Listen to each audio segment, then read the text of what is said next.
Hai para pecinta maniak film, jumpa lagi bersama Rama di sini, dan di malam ini saya akan membahas salah satu film yang disutradarai oleh James Wan yang berjudul Death Sentence tahun 2007, yang artinya hukuman mati.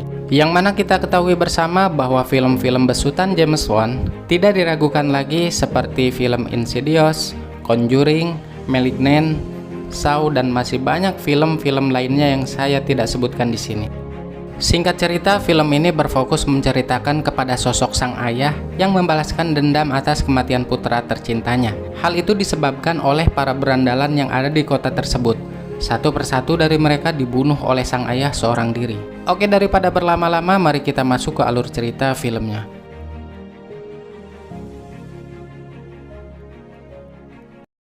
Is that the one?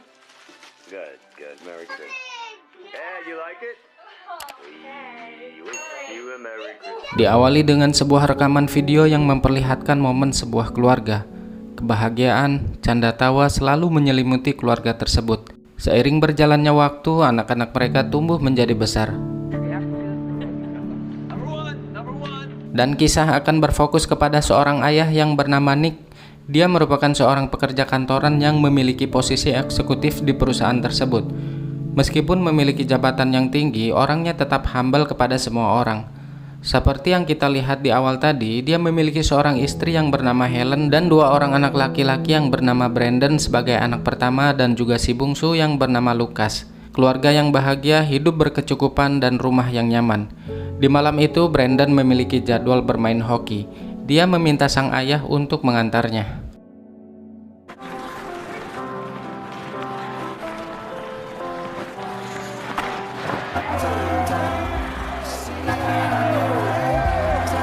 Saat dalam perjalanan pulang, si ayah terus memuji-muji putranya itu karena sudah bermain dengan sangat bagus.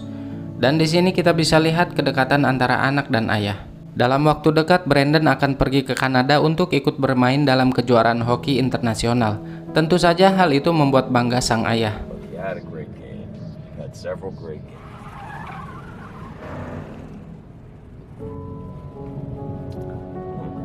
Kemudian mereka mampir di sebuah pom bensin dan anaknya pergi ke minimarket untuk membeli minuman. Dikarenakan malam yang sudah larut, tempat itu pun sudah sepi dari pengunjung. Tiba-tiba datang sekelompok orang untuk merampok di sana, dan si perampok langsung menembak penjaga minimarket itu sampai tewas. Sang ayah yang melihat hal itu bergegas menghampiri putranya, namun ia sempat tertabrak pengendara lain yang melintas di sana. Brandon yang ada di dalam sana tak luput menjadi sasaran dari mereka semua. Salah satu dari perampok itu menyuruh temannya untuk menghabisinya, sebagai bukti kalau dia pantas menjadi anggota dari kelompoknya. Akhirnya ia pun menebas lehernya Brandon dengan sebilah golok. Setelah itu mereka langsung pergi dari sana meninggalkan temannya yang telah melukai Brandon. Saat ia akan keluar, Nick berhasil menjatuhkannya dan sempat melihat wajahnya. Kesal karena ditinggal sendirian, ia pun berteriak di tengah jalan.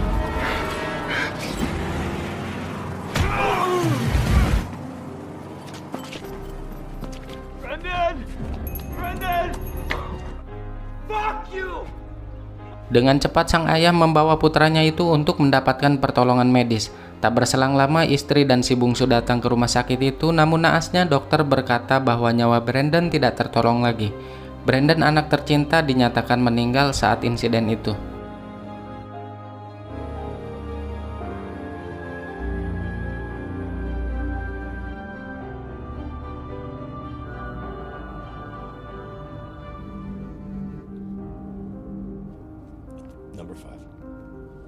Setelah kematian Brandon, kini keadaan di rumah tidak seperti dulu lagi. Sedih dan dendam menyelimuti suasana hatinya Nick. Atas kejadian itu menjadi luka yang dalam di hati mereka, terutama bagi sang ayah yang sangat menyayangi Brandon.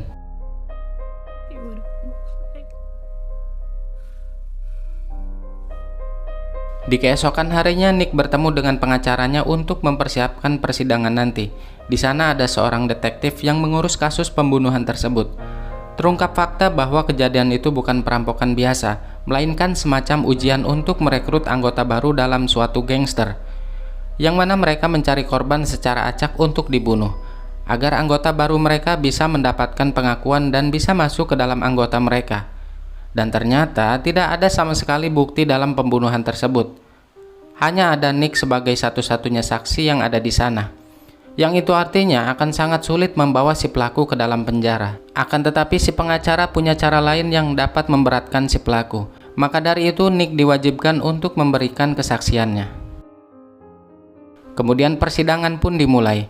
Diketahui si pelaku bernama Joe Darley, dan di sini kita akan dibawa ikut emosi, yang mana terlihat tidak ada rasa bersalah sama sekali di wajahnya si pelaku. Selanjutnya, apa yang akan terjadi di luar dugaan? Ketika hakim meminta Nick untuk memberikan kesaksiannya, dia sama sekali tidak memberitahu apapun, sambil berkata bahwa dirinya tidak bisa memastikan kalau Joe adalah pelakunya. Alhasil si pelaku dinyatakan tidak bersalah dan dibebaskan dari segala tuntutan.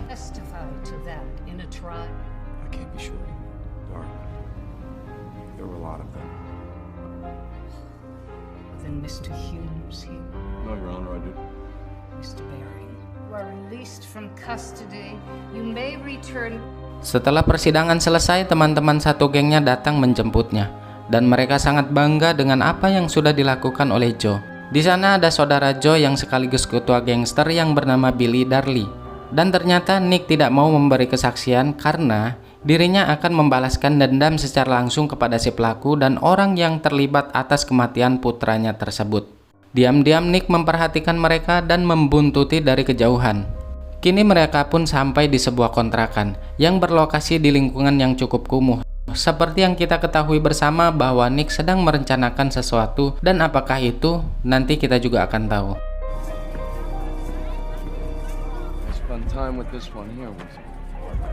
Singkat waktu, malam pun tiba. Terlihat Nick sedang mencari sesuatu di gudang rumahnya.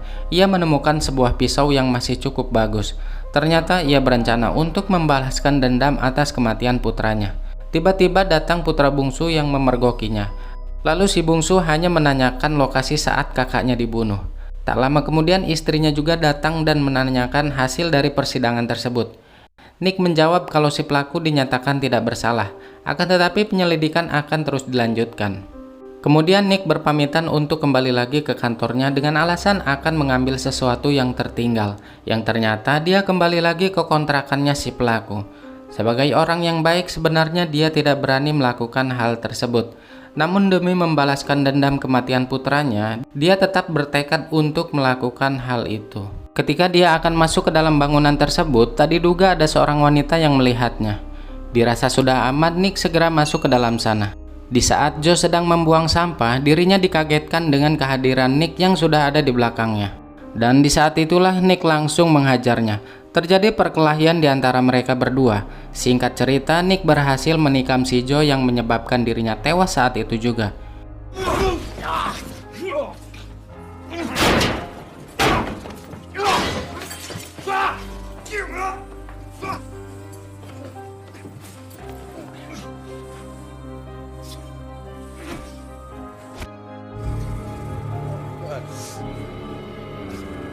Di sini kita bisa lihat ekspresi dari wajahnya Nick yang begitu syok dan ketakutan, karena baru kali ini dia membunuh seseorang dengan tangannya sendiri.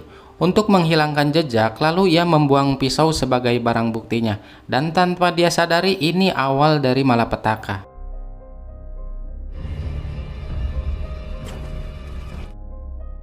Di keesokan harinya, Billy datang ke sebuah bengkel yang merupakan tempat di mana ayahnya bekerja.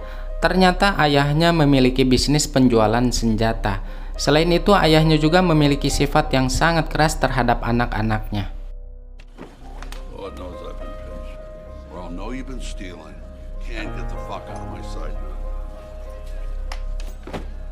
Setelah itu, Billy langsung pergi ke base campnya. Di sana teman-temannya berperilaku begitu tenang, tidak seperti biasanya. Salah satu dari mereka pun memberitahunya bahwa adiknya, yaitu si Joe, ditemukan tewas dibunuh oleh seseorang.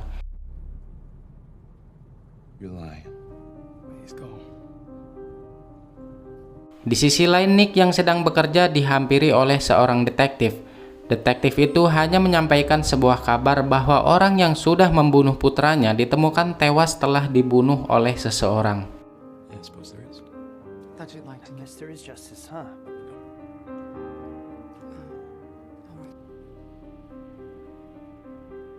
Sementara itu, Billy CS berencana untuk mencari orang yang sudah membunuh adiknya. Mereka menerka-nerka bahwa ini adalah perbuatan dari kelompok lain. Namun salah satu dari mereka berkata bahwa adiknya melihat seorang pria berpakaian rapih di lokasi kejadian. Billy menduga bahwa itu adalah Nick yang merupakan ayah anak dari yang dibunuh oleh si Joe. Dan ternyata tebakannya benar bahwa Nick yang telah membunuh adiknya. My sister said she saw some fucker in a suit. Fucking thing by Joe, yeah? I would like to catch the motherfucker that did it. Go talk to his.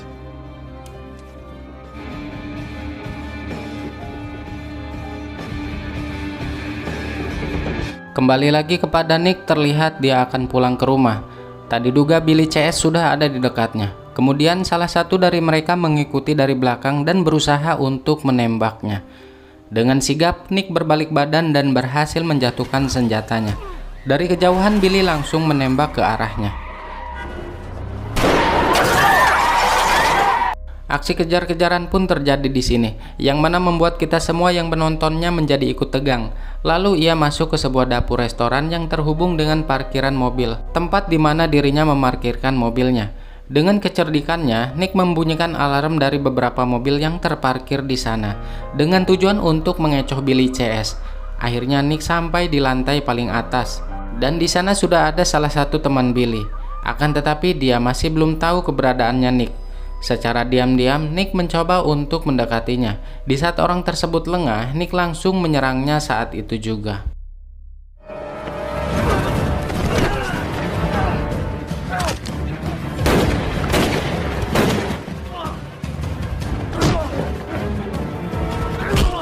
Secara bertubi-tubi, Nick menyerangnya dengan keras. Akan tetapi hal tersebut tidak cukup menumbangkannya, sampai mereka berdua duel di sebuah mobil. Di saat itu juga Nick melepaskan rem tangan mobil tersebut dan membuatnya berjalan mundur ke arah jurang. Nick pun membelitkan sabuk pengaman ke lehernya. Ketika mobil tersebut sudah di tepi bangunan, dengan cepat ia melompat dari mobil itu.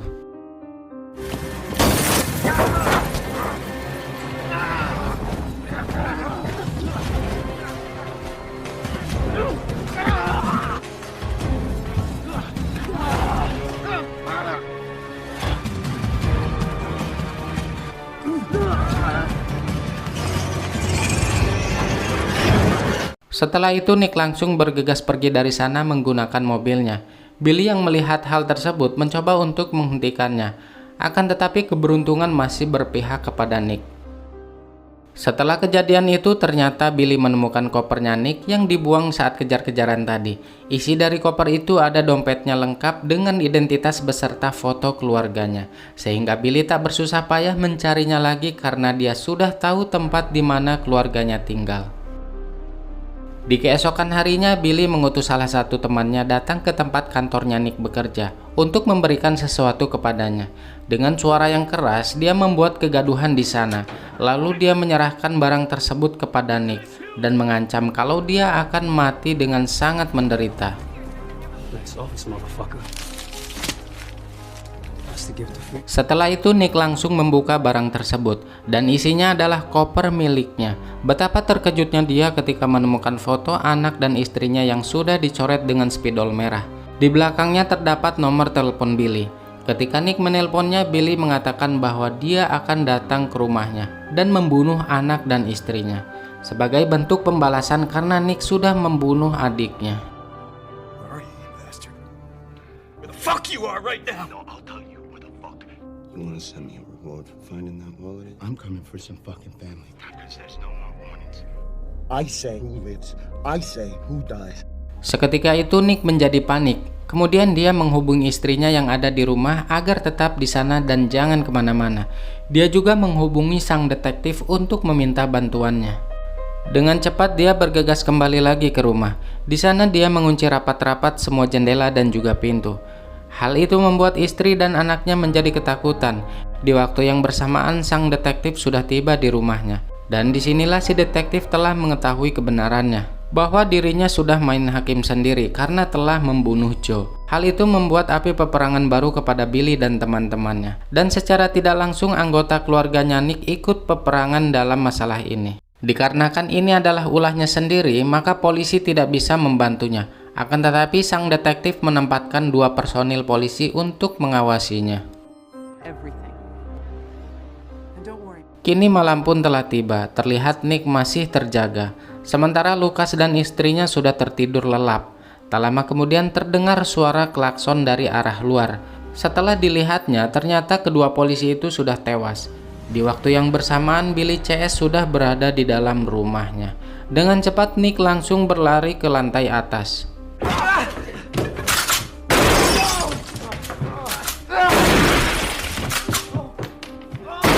Kemudian mereka membawa Lucas dan istrinya ke ruang tengah. Di saat itu juga Billy langsung menembak mereka berdua tepat di hadapannya Nick. Kemudian disusul Nick yang ditembak oleh Billy.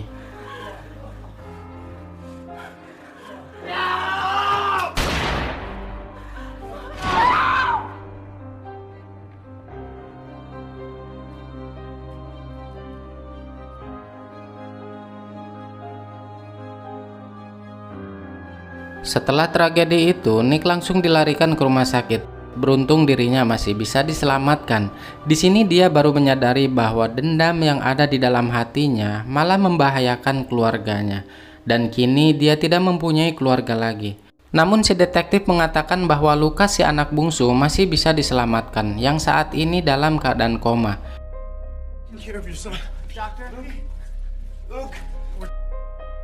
Kemudian Nick meminta pada mereka agar meninggalkan dirinya bersama putranya. Sambil memegang tangannya, sang ayah meminta maaf kepadanya karena sudah melibatkan dirinya dalam masalah ini. Walaupun tidak terlalu dekat dengannya, Nick sangat menyayanginya. Setelah itu si detektif masuk ke dalam sana, tapi ternyata Nick sudah tidak ada di ruangan itu. Terlihat dia kembali lagi ke rumahnya. Setelah semua yang sudah dialaminya membuat dirinya dipenuhi amarah dan rasa dendam. Dan kini kepribadiannya lebih brutal dari sebelumnya. Sekarang ia berencana akan membantai Billy CS. Lalu ia menarik seluruh tabungan di rekeningnya yang nantinya ia belikan untuk senjata. Kemudian Nick datang ke sebuah bar di mana tempat Billy CS sering nongkrong di sana. Ia menanyakan kepada penjaga bar untuk mengatakan di mana dirinya bisa menemukan Billy. Dan dia juga memberikan sejumlah uang kepadanya. Karena tidak mau mengatakan apapun, Nick langsung membenturkan kepalanya berkali-kali.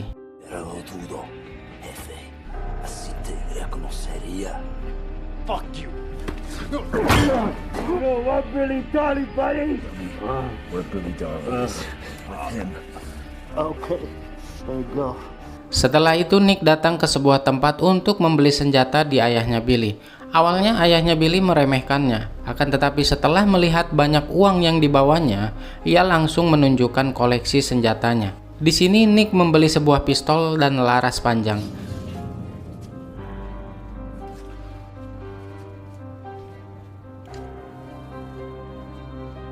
Ketika dia beranjak pergi dari sana, ayahnya Billy langsung menghentikannya. Ternyata dirinya sudah mengetahui kalau Nick berencana untuk membunuh Billy anaknya. Dia juga tahu kalau dia sudah membunuh Joe, anak termudanya. Sebagai seorang ayah yang sama memiliki 2 orang putra, ia juga merasakan apa yang dirasakan oleh Nick. Namun yang terjadi, ia tidak menghentikannya dan malah menyuruhnya untuk membunuh Billy. Dia menegaskan kalau Billy sudah tidak menjadi urusannya lagi. You're a cash fucking customer. Lord knows I've been patient. Don't tell me about it. Just go do it. Setelah itu Nick kembali lagi ke gudang rumahnya dan dia mempelajari cara menggunakan senjata api karena ini baru pertama kalinya agar nantinya tidak mati konyol saat peperangan. Setelah mengisi semua amunisi senjatanya, lalu ia mencukur seluruh rambutnya hingga menjadi botak sebagai simbol bahwa dia sudah siap untuk bertempur.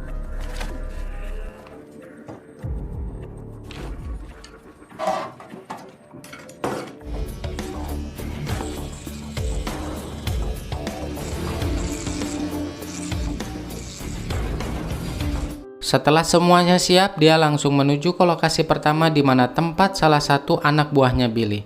Tiba di sebuah kamar, dia langsung mendobrak pintunya. Di sana ada salah satu temannya Billy yang sedang lacur. Sambil menodongkan pistolnya, Nick memaksanya untuk memberitahu di mana Billy sedang berada. Kemudian ia menjawab bahwa Billy sedang berada di basecamp tempat mereka berkumpul yang berlokasi di suatu rumah sakit yang sudah tidak dihuni. Dan Nick memaksanya untuk menghubungi Billy. Terlihat dia sedang berada di suatu tempat. Ketika mengetahui kalau Nick masih hidup, dia sangat terkejut. Setelah itu Nick menembak tepat di kepalanya. So this motherfucker.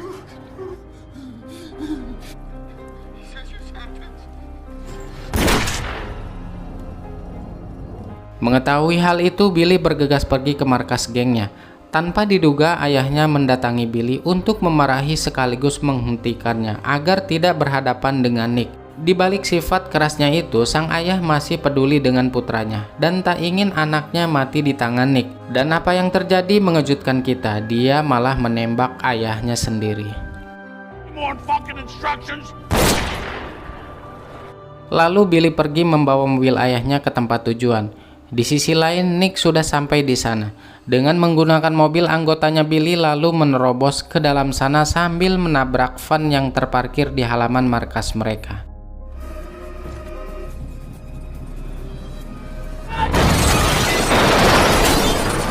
Setelah itu ia masuk ke dalam bangunan tersebut lalu menghabisi dua anggota Billy dengan sangat sadis. Di waktu yang bersamaan muncul dua orang lagi yang langsung menyerangnya. Meskipun baru pertama kali menggunakan senjata, akan tetapi tembakan Nick sangatlah akurat dan mampu memberikan perlawanan sampai mereka tak berkutik dibuatnya.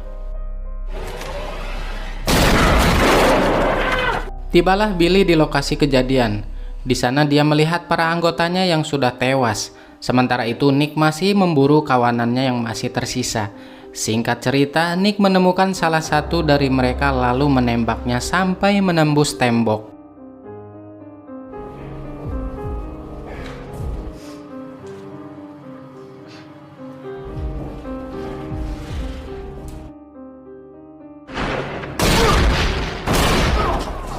Kemudian Nick masuk ke ruangan gereja. Di saat itu juga Billy dan satu rekannya tiba-tiba muncul dan langsung menembaknya. Baku tembak pun terjadi di antara mereka bertiga. Tembakan Nick menewaskan satu orang kawanannya sampai pada akhirnya kini tinggal mereka berdua yang sudah sama-sama terluka. Billy dan Nick pun duduk bersebelahan dan terjadi perbincangan di antara mereka. Billy mengatakan kalau dirinya sudah membuat Nick menjadi seperti ini, dan tanpa disadari Nick berpenampilan sama seperti mereka. Ternyata Nick masih menyimpan satu senjata lagi yang khusus digunakan untuk menembak dirinya.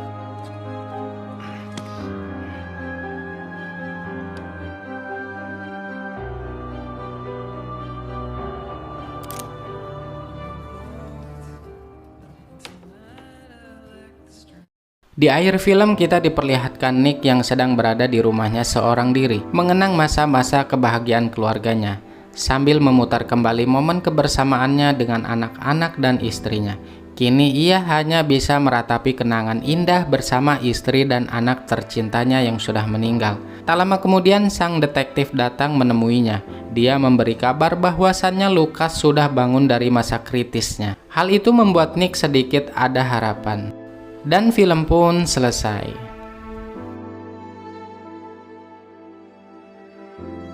Pesan moral yang bisa kita petik dari film ini adalah bagaimanapun juga balas dendam adalah sesuatu yang tidak dibenarkan, apapun alasannya. Karena itu merupakan sifat dari iblis dan akan merugikan diri sendiri. Tentunya ketika di dalam hati kita mempunyai rasa dendam, yang kita rasakan hidup kita nggak bakalan bisa tenang.